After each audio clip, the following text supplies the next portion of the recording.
이 영상에 나오는 기사는 실제 기사를 바탕으로 재구성한 내용이며 개인의 의견일 뿐이므로 참고만 해주시기 바랍니다. 안녕하세요 주린이 여러분. 지난주 모더나의 긍정적 임상 결과 발표 이후 바이오의 상승세가 계속 이어졌었는데요. 금요일 결국 일부 바이오 주식의 고공행진에 브레이크가 걸렸습니다. 다시 시작된 미중 간과 갈등과 미국의 실업률, 한국의 경제 성장률 악화에 따른 주가 상승의 부담이 커져서일까요? 시간이 지나면 보다 분명해지겠지만 앞으로의 지수의 행방을 잘 살피다 보면 여러분들 앞에 다시금 좋은 투자 기회가 나타날 겁니다. 혹시 지난 상승장에서 소외받았더라도 조급해할 필요가 없습니다. 이미 앞서 경험했듯 좋은 회사는 하락장에서도 상승장에서도 살아남는다는 걸 배웠으니까요. 저희는 그저 좋은 가격에 좋은 회사를 나누어 사기만 하면 됩니다. 그럼 불필요한 지수 예측과 시장에 대한 걱정은 잠시 접어두고 지난 시간에 이어 이야기를 이어가 보도록 하겠습니다. 혹시 지난 영상을 놓치셨다면 다음의 링크를 확인해주세요. 사실 지난 시간 살펴본 수소차는 앞으로 다가올 수소경제에서의 일부분에 불과한데요.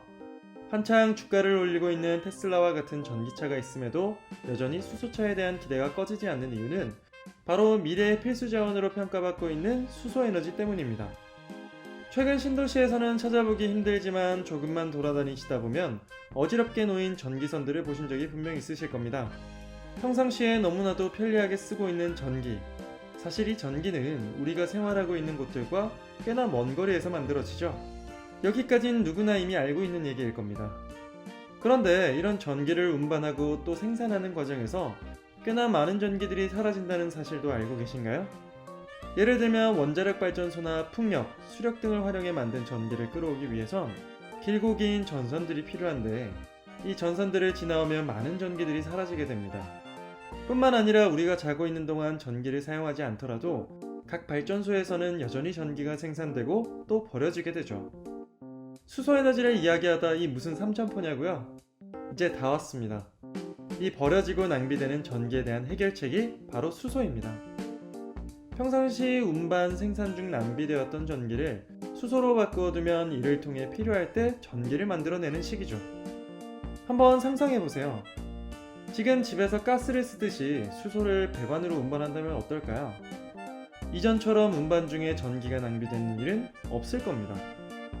이전까지는 풍력, 수력 등 친환경 에너지를 활용한 발전소에 대한 이야기는 많았지만 발전 효율이 지금에 비해 떨어졌을 뿐만 아니라 이를 통해 생산된 전기를 적재적소에 보내는 과정 속에서 그 거리로 많은 애를 먹었었는데요.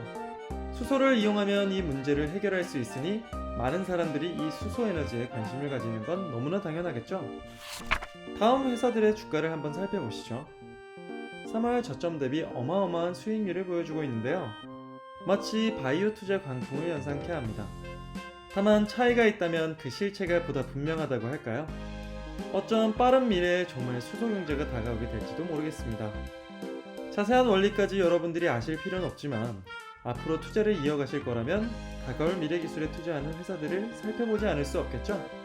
당장 단기적인 투자처들을 살펴본다면 수소 충전소와 수소 생산을 위한 공장들에 적극적으로 투자를 아끼지 않고 있는 회사들부터 살펴봐야 할 것 같습니다.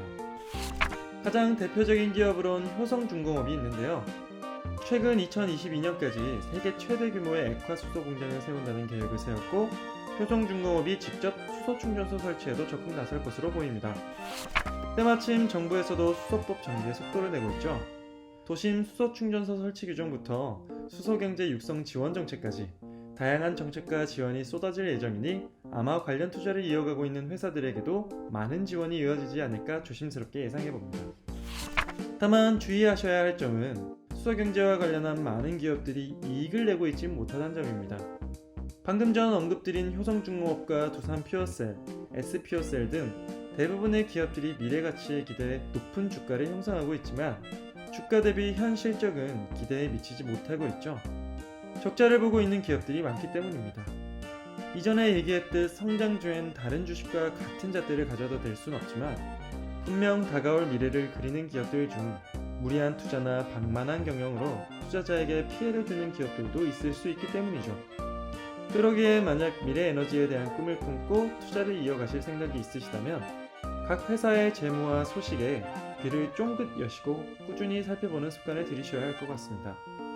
요즘 주식시장을 보면 미래를 위한 투자와 현실적인 실적 사이에서 고민하는 투자자들의 모습이 비춰지는 것 같은데요. 워렌 버핏이 한때 말했었죠. 물이 빠져나가면 발가벗고 수영하는 사람이 누구인지 볼 수 있다고 말이죠. 지금이 거품인지 아닌지 누구도 알 수 없습니다. 시간이 지나보면 알겠죠? 지금 알 수 있는 사실은 코로나는 여전하고 백신과 치료제에 대한 투자는 인류 역사 그 어느 때보다 강력하며 인류는 지금까지 위기를 잘 이겨내왔다는 것입니다. 금세기 어쩌면 가장 큰 이슈일지 모르는 현재, 열심히 공부하는 여러분들을 응원하며 가까운 미래에 좋은 성과가 꼭 이어지길 영원하면서 오늘 이만 마치도록 하겠습니다. 다음 시간에 다시 만나요.